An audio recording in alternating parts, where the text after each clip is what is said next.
14ರ ಮಧ್ಯರಾತ್ರಿಯೇ ಈ ದೇಶ ತುಂಡಾಗಿ ಪಾಪಿ ಪಾಕಿಸ್ತಾನ ಹುಟ್ಕೊಳ್ತದೆ. ಆ ಪಾಪಿ ಪಾಕಿಸ್ತಾನದಿಂದ ಹುಟ್ಟಿದಂತ ಭಯೋತ್ಪಾದಕರು ಅಂದಿನಿಂದ ಇಂದಿನವರೆಗೆ ನಿರಂತರವಾಗಿ ಹಿಂದೂಗಳ ಮಾರಣ ಹೋಮವನ್ನು ನಡೆಸ್ತಾ ಇದ್ದಾರೆ.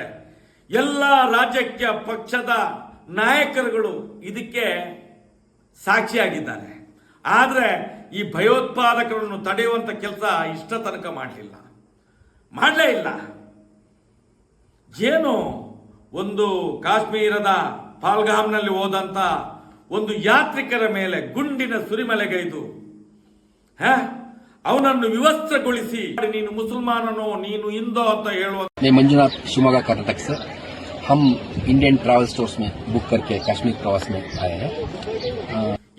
ಇದನ್ನು ಖಂಡಿಸಲಿಕ್ಕೋಸ್ಕರ ಆ ಪೈಶಾಚಿಕ ಕೃತ್ಯವನ್ನು ಖಂಡಿಸಿ ಈ ದೇಶದೊಳಗೆ ಏನು ನಮ್ಮ ಯೋಧರಿದ್ದಾರೆ ಈ ದೇಶವನ್ನು ಕಾಯುವಂತ, ಇವತ್ತು ಅವರ ಕೈಗಳನ್ನು ಕಟ್ಟಿ ಹಾಕುವುದು ಬೇಡ.